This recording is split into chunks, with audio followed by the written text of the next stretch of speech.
안녕하십니까. 세상 읽어주는 남자 이상훈입니다. 오늘은 스냅드래곤의 아드레노에 대해서 한 말씀 드리겠습니다.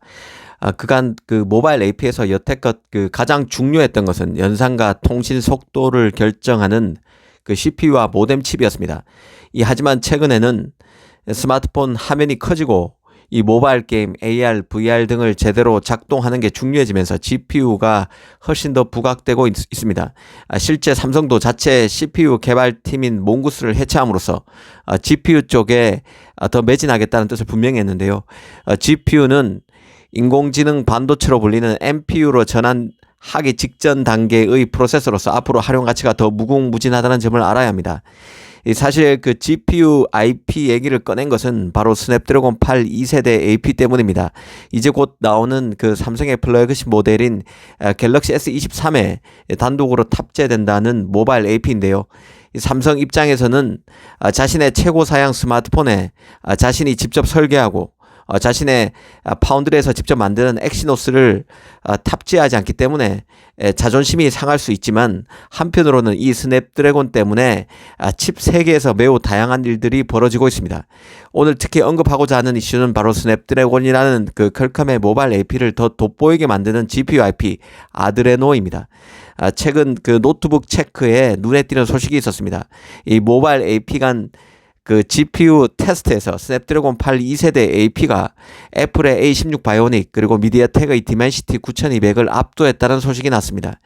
이 퀄컴 칩셋이 게임 테스트 결과에서 가장 적은 전력을 소비하면서도 가장 좋은 성능을 발휘했다는 것인데요. 특히 스냅드래곤 8 2세대 AP는 애플 A16 바이오닉의 GPU보다 평균 10% 더 나은 성능과 15% 더 나은 효율성을 제공한 것으로 나타났습니다. 최근 그 스냅드래곤 AP는 최고 엔지니어의 이탈로 애플의 그 A 바이오닉이 주춤하는 사이 안드로 진영 최고 AP에서 더 나가서 iOS 운영체제의 애플 AP도 넘어서는 저력을 보여주고 있다는 생각입니다. 이는 최근 삼성이 자신의 갤럭시 S23을 발표하면서 이례적 수준의 강한 자신감을 보이는 것에서도 퀄컴 AP의 우수성이 직감적으로 드러나고 있다는 생각입니다. 그 엑시노스가 스냅드래곤에 밀려서 갤럭시 S 모델에 탑재되지 못한 것은 삼성 LSI 사업부 입장에서는 굴욕이지만, 한편으로는 분발을 촉진하는 강한 자극제이기도 합니다. 삼성 스마트폰 입장에서는 엑시노스와 스냅드래곤 강한 경쟁을 통해서 아이폰을 넘어서는 도약도 가능할 것입니다. 이 삼성이 AP에서 ARM의 만리 GPU와 결별하고 AMD와 협업을 시작하게 된 것도 사실은 바로 퀄컴의 아드레노 GPU를 넘어서기 위한 결단이었습니다. 이 모바일 AP에 활용되는 GPU IP 중에서는 이 퀄컴의 아드레노 GPU를 최고로 치는데요.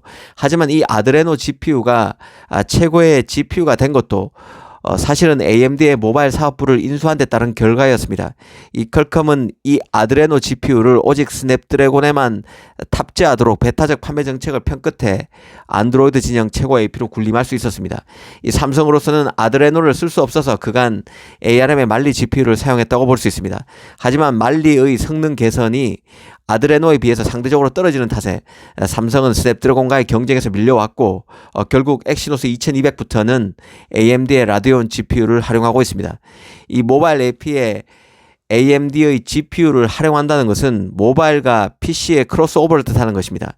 그간 모바일 AP는 공간적 제약으로 저전력에 특화될 수밖에 없었는데요. 그런데 스마트폰이 빠른 속도와 고도의 성능을 요구하면서 모바일 AP도 컴퓨터 프로세서 못지않은 성능을 갖게 됐습니다. 이런 점을 고려하면 이 고사양 스마트폰부터 이전에는 상상도 할 수 없던 수준의 모바일 AP가 적용되기 시작하고 있고, 이는 콘솔급 게임을 즐길 수 있도록 만드는 GPU IP의 탑재도 기술적으로 가능해질 수 있음을 의미하는 것입니다. 그런 맥락에서 보면 엑시노스 2200이 실패했다고 해서 엑시노스에 대한 기대감을 저버리기는 어렵습니다. 삼성은 엑시노스 2200에 AMD와 함께 만든 그 엑스클립스 920 GPU를 탑재했었는데요. 이미 삼성은 최고 사양의 제대로 된 엑시노스를 내놓겠다는 목표를 밝혔는데, AMD와의 초기작인 엑시노스 2200의 실패를 거름삼아 엑시노스 다음 버전에서 이 퀄컴 아드레노에 비척할 만한 GPU를 선보이기 위해 절치부심할 것으로 봅니다. 이 삼성으로서는 PC나 콘솔급 이상을 위해 제작된 AMD GPU를 모바일 환경에 맞도록 재설계한 GPU가 엑시노스 엑스클립스 시리즈인 만큼 모바일 환경에 이 GPU를 최적화하는 데 주력할 것입니다. 이 퀄컴 GPU 아드레노의 우수성은 이 삼성과 AMD 간 협업만 유인한 게 아닙니다. 이미 시장에서는 많은 변화가 이 아드레노 때문에 촉발되고 있는데요. ARM의 경우는 기존의 GPU IP인 말리가 있지만 말리보다 더 업그레이드된 버전이라 할 새 GPU IP인 이모탈리스를 내놨습니다. 이모탈리스의 특징은 이 게이밍 시장 공략을 위해서 최적화된 IP라는 점입니다. 특히 이모탈리스는 빛을 추적하는 기술로 스마트폰에서 할 수 있는 게임 그래픽 품질을 비약적으로 높일 수 있는 기술인 레이 트레이싱을 지원합니다.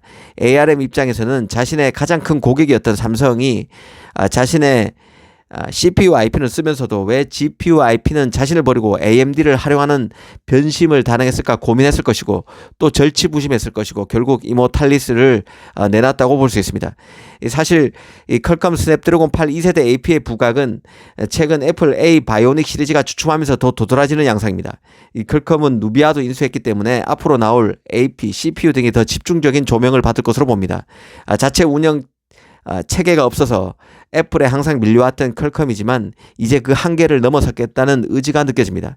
이 삼성의 경우는 이 퀄컴 아드레노를 제치기 위해서 AMD와의 협업을 가져가는 것이고 이는 최고의 AP를 넘어서 종국에는 CPU, NPU 등 다른 프로세서로 엑시노스 브랜드를 더 확장하겠다는 포석이 깔려 있는 것이기도 합니다. 오늘은 삼성의 분발을 자극하고 있는 퀄컴 아드레노에 대해서 한번 짚어봤습니다. 감사합니다.